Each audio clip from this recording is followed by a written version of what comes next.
Beda, sejarah berdirinya Nahdlatul Ulama versi Habib Lutfi dan versi Kiai Haji Raden Asad Situbondo sang tokoh sejarah berdirinya Nahdlatul Ulama. Habib Lutfi bin Yahya Pekalongan memaparkan sebuah kisah yang mencengangkan yaitu dua sosok ulama pendiri Nahdlatul Ulama. Kisah dalam artikel itu bersumber dari Habib Lutfi bin Yahya, Pekalongan, Jawa Tengah. Di bagian akhir sumber kedua ditambahi kalimat, atau Anda bisa kunjungi ke http://www.habiblutfiyahya.net. Penulis pun mengunjungi alamat website tersebut, yang pada intinya didapati informasi serupa. Agar lebih jelas, berikut ini penulis akan cantumkan artikel tersebut, sebagaimana aslinya. Habib Lutfi berkisah, menjelang berdirinya Nahdlatul Ulama beberapa ulama besar kumpul di Masjidil Haram. Ini sudah tidak tertulis dan harus dicari lagi narasumber-narasumbernya. Beliau-beliau menyimpulkan sudah sangat mendesak berdirinya wadah bagi tumbuh kembang dan terjaganya ajaran Ahlus Sunnah wal Jamaah. Akhirnya diistikarahilah oleh para ulama Haramain. Lalu mengutus Kiai Hasyim Asy'ari untuk pulang ke Indonesia agar menemui dua orang di Indonesia.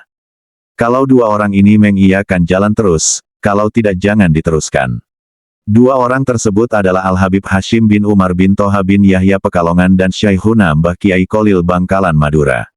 Oleh sebab itu, tidak heran jika Muktamar Nahdlatul Ulama yang kelima dilaksanakan di Pekalongan tahun 1930 untuk menghormati Habib Hasyim yang wafat pada itu. Itu suatu penghormatan yang luar biasa.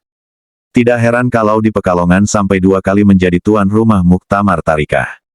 Tidak heran karena sudah dari sananya. Kok tahu ini semua sumbernya dari mana?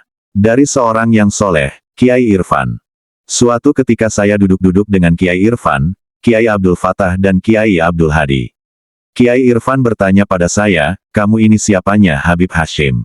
Yang menjawab pertanyaan itu adalah Kiai Abdul Fattah dan Kiai Abdul Hadi, ini cucunya Habib Hasyim, Yai. Akhirnya saya diberi wasiat, katanya, mumpung saya masih hidup, tolong catat sejarah ini. Mbah Kiai Hasyim Asy'ari datang ke tempatnya Mbah Kiai Yasin. Kiai Sanusi ikut serta pada waktu itu. Di situ diiringi oleh Kiai Asnawi Kudus, terus diantar datang ke Pekalongan. Lalu bersama Kiai Irfan datang ke kediamannya Habib Hasyim. Begitu Kiai Haji Hasyim Asy'ari duduk, Habib Hasyim langsung berkata, Kiai Hasyim Asy'ari, silakan laksanakan niatmu kalau mau membentuk wadah Ahlus Sunnah wal Jamaah. Saya rela, tapi tolong saya jangan ditulis. Begitu wasiat Habib Hasyim. Kiai Hasyim Asy'ari pun merasa lega dan puas. Kemudian Kiai Hasyim Asy'ari menuju ke tempatnya Mbah Kiai Kholil Bangkalan. Mbah Kiai Kholil bilang sama Kiai Hasyim Asy'ari, laksanakan apa niatmu. Saya rida seperti ridanya Habib Hasyim. Tapi saya juga minta tolong, nama saya jangan ditulis. Lantas Kiai Hasyim Asy'ari bertanya, bagaimana Kiai? Kok tidak mau ditulis semua? Mbah Kiai Kholil menjawab, kalau mau tulis silakan, tapi sedikit saja. Itu tawaduknya Mbah Kiai Ahmad Kholil Bangkalan. Dan ternyata sejarah tersebut juga dicatat oleh Gus Dur, pungkas Kiai Irfan. Dan berikut cerita versi sang tokoh sejarah berdirinya Nahdlatul Ulama.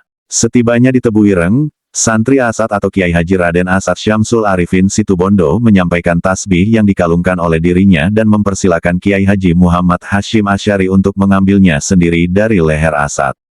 Bukan bermaksud Asad tidak ingin mengambilkannya untuk Kiai Hasyim Asy'ari, melainkan Asad tidak ingin menyentuh tasbih sebagai amanah dari Kiai Haji Kholil Bangkalan kepada Kiai Haji Hasyim Asy'ari.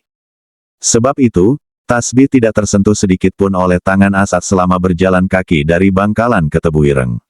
Setelah tasbih diambil, Kiai Hasyim Asy'ari bertanya kepada Asad, apakah ada pesan lain lagi dari Bangkalan? Kontan Asad hanya menjawab, ya Jabar, ya Kohar, dua Asmaul Husna tersebut diulang oleh Asad hingga 3 kali sesuai pesan sang guru. Setelah mendengar lantunan itu, Kiai Hasyim Asy'ari kemudian berkata, Allah telah memperbolehkan kita untuk mendirikan jamiah. Riwayat tersebut merupakan salah satu tanda atau petunjuk di antara sejumlah petunjuk berdirinya Nahdlatul Ulama. Akhir tahun 1925 santri Asad kembali diutus Mbah Kholil untuk mengantarkan seuntai tasbih lengkap dengan bacaan Asmaul Husna, ya Jabar, ya Kohar. Berarti menyebut nama Tuhan yang Maha Perkasa, ke tempat yang sama dan ditujukan kepada orang sama yaitu Mbah Hasyim. Petunjuk sebelumnya, Pada akhir tahun 1924 santri Asad diminta oleh Mbah Kholil untuk mengantarkan sebuah tongkat ke Tebu Ireng. Penyampaian tongkat tersebut disertai seperangkat ayat Al-Quran Surat Taha ayat 17-23 yang menceritakan mukjizat Nabi Musa alaihissalam.